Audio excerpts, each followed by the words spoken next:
Hello बच्चों, तो कैसे हो आप लोग। यहाँ पर फाइनली मैं कक्षा 10वीं वालों के लिए हिंदी के वेरी इंपॉर्टेंट क्वेश्चन यहाँ पर लेके आ चुका हूँ बच्चों। ये वीडियो आपके लिए बहुत ही इंपॉर्टेंट होने वाला है। ये वाले क्वेश्चन अगर पढ़ लिए तो गारंटी के साथ बोल रहा हूँ, टॉप करने से कोई नहीं रोक सकता है। ठीक है बच्चों, तो आज का पेपर आपका कैसा गया प्लीज़ कमेंट बॉक्स में ज़रूर बताना मुझे। और जो बच्चे बिल्कुल चैनल पर नए आए सब्सक्राइब ज़रूर करना है। आप सब्सक्राइब नहीं करते हो, सिर्फ देख के चले जाता हूँ। ठीक है, वीडियो बनाने में बहुत मेहनत लगती है बच्चों, तो सब्सक्राइब तो आप कर लीजिएगा, आपका कुछ भी नहीं जा रहा, लेकिन उससे हमारा सपोर्ट ज़रूर होता है। ठीक है, तो आइए शुरू करते हैं बच्चों। यहाँ पर पहला क्वेश्चन आप देख लीजिए, काल विभाजन और समय सीमा आपको अच्छे से पढ़ लेनी है बच्चों। बहुत ही इंपॉर्टेंट है आपकी काल विभाजन और समय सीमा। ठीक है, अगर काल विभाजन और समय सीमा आपको याद है ना बच्चों, 2-3 नंबर तो आप यहाँ से वैसे भी कवर कर लोगे। ठीक है, क्योंकि ऑब्जेक्टिव में पूछा जाता है कि आदिकाल की समय सीमा क्या है, इस तरीके से ऑब्जेक्टिव में क्वेश्चन पूछे जाते हैं, तो ये वाले ज़रूर करना है। ठीक है, मैंने हाईलाइट कर दिए। ठीक है, नेक्स्ट क्वेश्चन पढ़ना है बच्चों आपको, ये वाला। रीतिकाल की दो प्रमुख विशेषता, बहुत इंपॉर्टेंट है बच्चों, आपको 2 नंबर देके जाएगा, 2 नंबर में आएगा तो 2 विशेषता आपको पढ़ लेनी है। ठीक है, 2 विशेषता आपको याद कर लेनी है, ये दोनों। ठीक है, ये दोनों मैंने निशान लगा दिए। ठीक है, नेक्स्ट क्वेश्चन देख लेते बच्चों।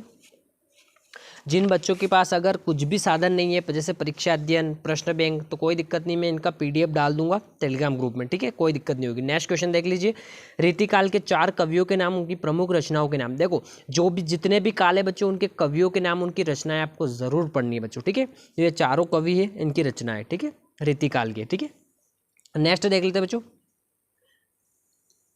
ये आ गया आपका नेक्स्ट क्वेश्चन, तो ये वाला।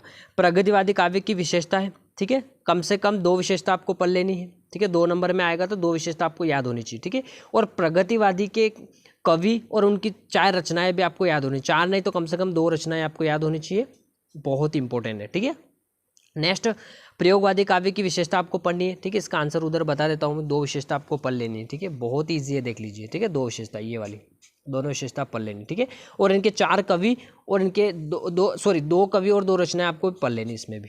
ठीक है, 4 नहीं तो कम से कम 2 पढ़ लेनी है। ठीक है, नेक्स्ट देख लेना, नवी कविता की प्रमुख विशेषता है। ठीक है, विशेषता आपको सबकी याद करनी है, एक न एक तो फंस ही जाएगा क्वेश्चन। ठीक है, और इसमें भी 2 कवि और 2 रचनाएं पढ़ लेनी। ठीक है, ये हो गया आपका रीतिकाल वाला फिनिश हो गया, हिंदी पद्य साहित्य वाला फिनिश हो गया। ठीक है, अब इसके बाद हम पढ़ेंगे बच्चों काव्यखंड, यानी कि 36 भाग 2 के काव्यखंड के मोस्ट इंपॉर्टेंट क्वेश्चन। ठीक है, यहाँ पर संदर्भ प्रसंग व्याख्या में बता देता हूँ, तो ये उद्धव वाला कर लेना आप। ठीक है, पद वाला, ये उद्धव तुम हो बड़ी बड़भागी। ठीक है, ये वाला कर लेना एक तो।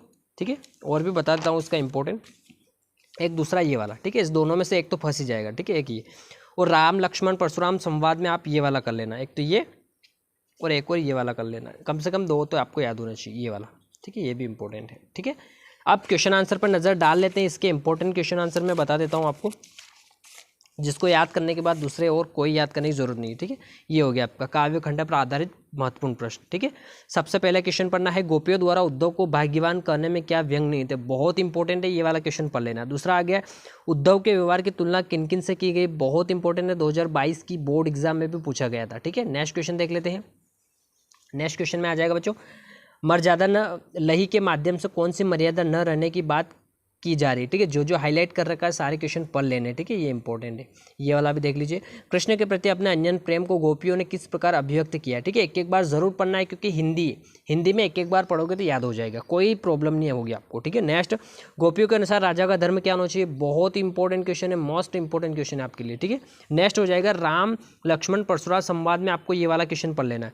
परशुराम के क्रोध करने पर लक्ष्मण ने धनुष टूट जाने से के लिए कौन कौन से तर्क दिए। ठीक है, इसका आंसर पीछे रहा है, बता देता हूँ मैं आपको। ठीक है, कौन कौन से तर्क दिए, तो कम से कम 2 तर्क आपको याद होने चाहिए। ठीक है, नेक्स्ट हो जाएगा, लक्ष्मण ने वीर योद्धा की क्या क्या विशेषता बताई, मोस्ट इंपॉर्टेंट क्वेश्चन है, 2022 की बोर्ड एग्जाम में भी पूछा गया था बच्चों। ठीक है, इसको कम से कम 2 विशेषता याद होनी चाहिए। ठीक है, नेक्स्ट हो जाएगा, साहस और शक्ति के साथ विनम्रता हो तो बेहतर है, इस कथन को आपको स्पष्ट करना है, यहाँ तक आपको पढ़ लेना है। ठीक है, इसको बहुत इंपॉर्टेंट है। ठीक है, नेक्स्ट हो जाएगा आपका, इसमें 2 चैप्टर आपको करने हैं। ठीक है, बाकी नहीं करने हैं, उसके बाद मैं बता देता हूँ आपको क्या पढ़ना है। ठीक है, नीचे आ जाते हैं हम।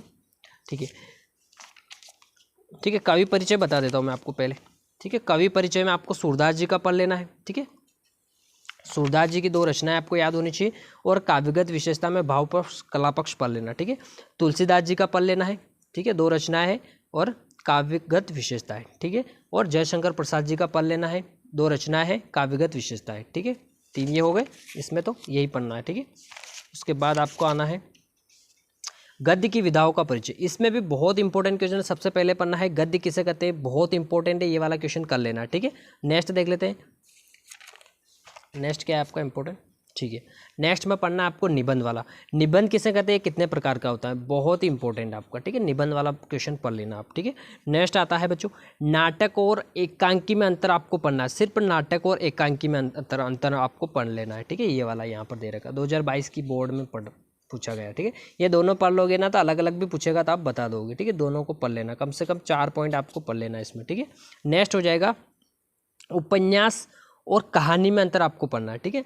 जैसे उपन्यास किसे कहते हैं ये तो आपको पढ़ना ही पढ़ना है, लेकिन आपका जो मोस्ट इंपॉर्टेंट जो क्वेश्चन होगा उपन्यास और कहानी में अंतर, ठीक है। ये वाला आपका पीछे रहा शायद, ये रहा, ठीक है। उपन्यास एवं कहानी में अंतर, ये वाला बहुत इंपॉर्टेंट है, ठीक है। बाकी कहानी उपन्यास का तो आप पढ़ ही लेना है, इसे किसे कहते हैं, ठीक है। ये अंतर पढ़ोगे तो वैसे आपको दोनों का परिभाषा भी याद हो जाएगी, कोई दिक्कत नहीं होगी, ठीक है। नेक्स्ट आ जाएगा जीवनी और आत्मकथा में अंतर, बहुत इंपॉर्टेंट है बच्चों, ठीक है। ये भी पढ़ लेना आपको, ठीक है। नेक्स्ट देख लेते हैं बच्चों आप, ठीक है। नेक्स्ट में आ जाएगा गद्य खंड में, ये हो गया हमारा, और इम्पोर्टेंट मैं बता देता हूँ आपको, ये वाला गद्य खंड पर आधारित महत्वपूर्ण प्रश्न। इसमें 2 चैप्टर आएंगे बच्चों। नेताजी का चश्मा में आपको ये वाला पढ़ लेना है, बहुत इंपॉर्टेंट है। सेनानी होते हुए भी चश्मे वाले को लोग कैप्टन क्यों कहते थे, एक ये वाला पढ़ लेना है। नेताजी सुभाष चंद्र बोस की मूर्ति को देखकर लेखक के मन में कौन सी कमी खटकी, ठीक है। 2022 बोर्ड में पूछा गया था, ठीक है। नेक्स्ट देख लेते हैं, ठीक है। नेक्स्ट में आ जाएगा बाल गोविंद भगत, ये चैप्टर भी पूछा जाएगा बच्चों, तो ये वाला करना आपको। भगत की पुत्रवधू ने अकेला क्यों नहीं छोड़ना चाहती, 2022 की बोर्ड एग्जाम पूछा गया था। नेक्स्ट भगत ने अपने बेटे की मृत्यु पर अपनी भावनाएं किस प्रकार व्यक्त की, बहुत इंपॉर्टेंट है, ठीक है।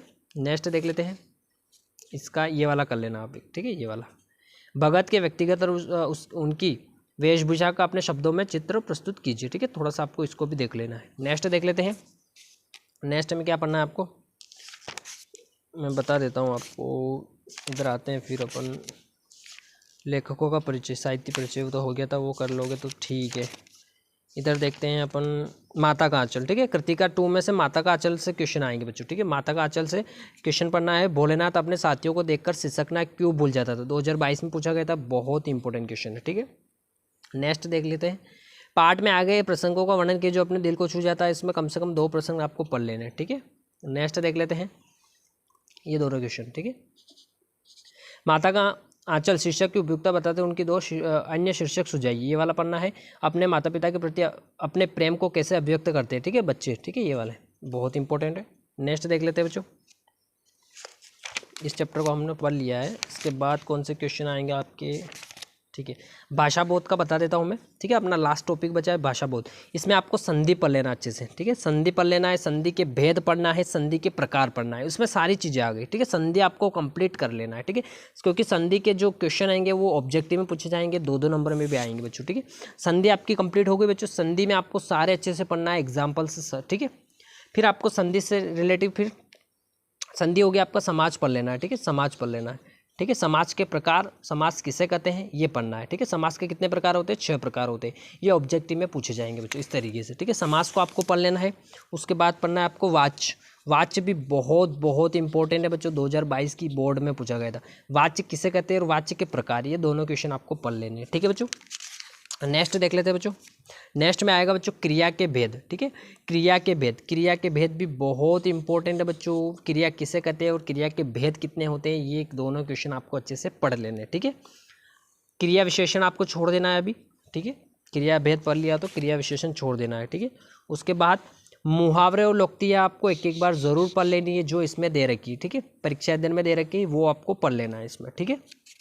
नेक्स्ट देख लेते हैं, नेक्स्ट आपको क्या पढ़ना है इसमें, हाँ, अनेकार्थी शब्द, ये ऑब्जेक्टिव में क्वेश्चन पूछे जाएंगे बच्चों, ठीक है। ये एक एक बार देख लेना है इसको, ठीक है बच्चों। ये आपका भाषा बोध भी कंप्लीट हो गया है, ठीक है।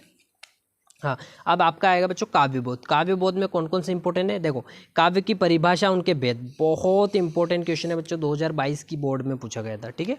नेक्स्ट देख लेते हैं, महाकाव्य और खंड काव्य बहुत इंपॉर्टेंट है, तो ये वाला क्वेश्चन आपको जरूर पढ़ना है, ठीक है। महाकाव्य किसे कहते हैं, खंड काव्य किसे कहते हैं, अगर ये दोनों पढ़ लिए तो अंतर आप स्पष्ट कर पाओगे इनके, ठीक है। जैसे ये हो गया महाकाव्य और खंड काव्य में अंतर, ठीक है, 2022 बोर्ड में पूछा गया था, अच्छे से आपको रट लेना है ये वाला क्वेश्चन। नेक्स्ट देख लेते हैं, नेक्स्ट में पढ़ना है बच्चों आपको ये वाला, ठीक है, पाठ्य मुक्तक गेय मुक्तक में अंतर, ठीक है, दो अंतर आपको पढ़ने, बहुत इंपॉर्टेंट है बच्चों। रस वाला पढ़ना है आपको, रस किसे कहते हैं, रस के भेद आपको पढ़ लेने, ठीक है, रस की परिभाषा, ठीक है, और रस के भेद, ये रहे इसके भेद, स्थायी भाव और, ठीक है, भेद आपके रहे, ठीक है, जैसे कि भेद इसके अंग मतलब, ठीक है, भेद मतलब अंग, ठीक है, अंग आपको पढ़ लेने हैं और स्थायी भाव में आपको ये पढ़ लेने हैं, ठीक है, रस के 10 स्थायी भाव आपको अच्छे से पढ़ लेने हैं, ठीक है। नेक्स्ट आ जाएगा स्थायी भाव और संचारी भाव में अंतर, ये वाला क्वेश्चन पढ़ लेना है, बहुत इंपॉर्टेंट है बच्चों, ठीक है। अब रस में आपको कौन सा रस इंपॉर्टेंट है तो वो मैं बता देता हूँ। सबसे पहले आपको वीर रस अच्छे से पढ़ना है, वीर रस और श्रृंगार रस, ये दो रस तो आपको पढ़ना ही पढ़ना है, वीर रस और श्रृंगार रस, ठीक है, एग्जाम्पल सहित, ठीक है। नेक्स्ट क्या है आपका, ठीक है, एक और आपको ये पढ़ लेना शांत रस, ठीक है, शांत रस भी बहुत इंपॉर्टेंट है, ठीक है, शांत रस हो गया आपका, ठीक है। अब छंद में क्या पढ़ना है, छंद किसे कहते हैं, कितने प्रकार के होते हैं, सबसे पहला क्वेश्चन तो आपको ये पढ़ लेना है, ठीक है, छंद किसे कहते हैं, कितने प्रकार का होता है, ठीक है। अब छंद में कौन सा छंद पढ़ना है आपको, दोहा और चौपाई, दोनों छंद अच्छे से पढ़ लेने हैं, दोहा छंद और चौपाई छंद, इसमें से एक क्वेश्चन आपका फंस ही जाएगा, ठीक है, दोहा और चौपाई छंद, ठीक है। अब अलंकार पढ़ेंगे तो अलंकार की परिभाषा, उनके भेद, पहला क्वेश्चन आपको पढ़ लेना है, ठीक है, ठीक है। अब अलंकार में कौन कौन से अलंकार इंपॉर्टेंट है, सबसे पहले आपको पढ़ लेना है अतिशोक्ति और अन्योक्ति, ये दोनों अलंकार आपको अच्छे से पढ़ लेने, ठीक है, अतिशोक्ति और अन्योक्ति, ठीक है। ये हो गया आपका कंप्लीट, ठीक है बच्चों, ये हमने कंप्लीट कर लिए थे। अब क्या बचा हमारे पास, एप्लीकेशन और निबंध, इसका वीडियो मैं अलग से प्रोवाइड करवा दूंगा और ऑब्जेक्टिव भी आपको मैं प्रोवाइड करवा दूंगा बच्चों, ठीक है। आपका जो भी डाउट हो कमेंट बॉक्स में बता देना है। मिलते हैं नेक्स्ट वीडियो में, अभी के लिए इतना ही, थैंक यू बच्चों।